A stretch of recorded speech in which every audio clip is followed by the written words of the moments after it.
Senator Peters, please. Thank you, Mr. Chairman, and to the three of you, thank you for your testimony here today, and thank you for the work you do.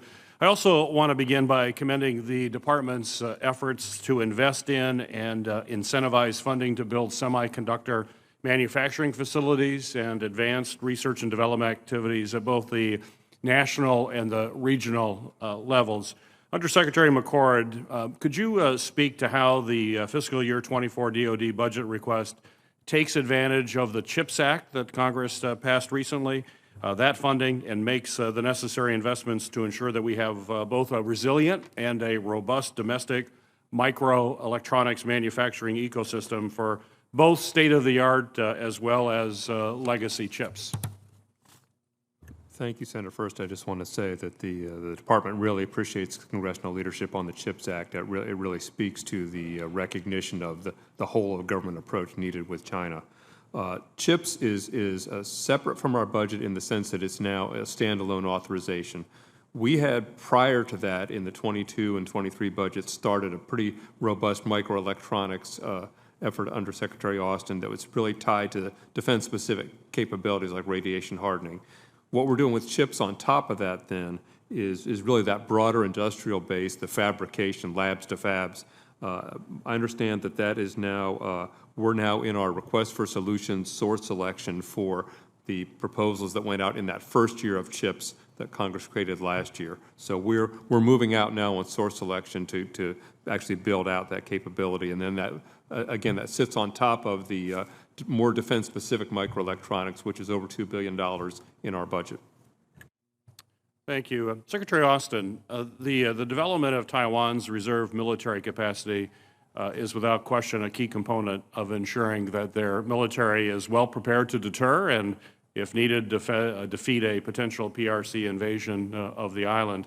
However, I remain concerned that the department is not sufficiently addressing the hardships that exist at the authority and funding level with increased mill-to-mill and civ-mill interactions between the United States and Taiwan.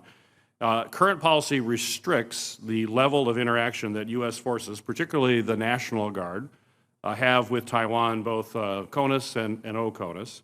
And additionally, current restrictions do not allow the Guard to consistently engage with Taiwan under the same authority that the State Partnership Program utilizes. Rather, other authorities must be utilized to justify and to fund National Guard's involvement in this strategic relationship.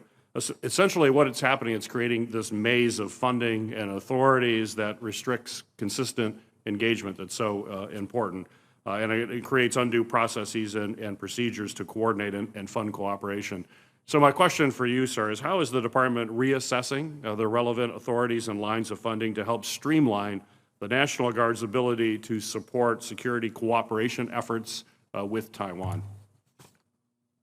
Yeah, we're taking a hard, thanks, Senator. We're taking a hard look at, all the things that we can do to increase the capability in their reserve forces. You're right, Senator. This is critical for them going forward.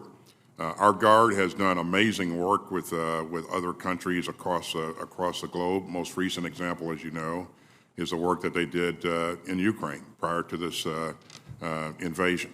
And so that kind of engagement we think is critical. So we're going to continue to find ways to make sure that we're helping as much as we can in accordance with the Taiwan Relations Act.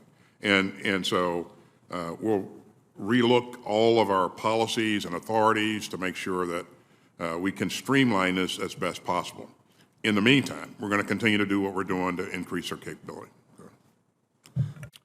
Secretary Austin, on Saturday, Russia accused Azerbaijan of violating the ceasefire, which ended the 2020 war with Armenia. This comes as Azerbaijan has blockaded the Lanchin corridor and for more than 3 months, leading to what is a humanitarian crisis in Karabakh. I recently wrote to you and Secretary Blinken regarding the use of Section 907 waiver authority and the potential effects of U.S. support in that conflict.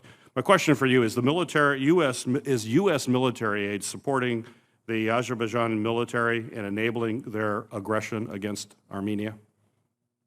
We are clearly not enabling aggression, Senator. And as you know, we we have had a relationship with them, and we have provided assistance in some cases, but in all cases, in-use monitoring is really important, and we've been focused on that. So we've taken a responsible approach to this, and again, we do not support, will not support aggressive activity. So, Thank you, Mr. Chairman.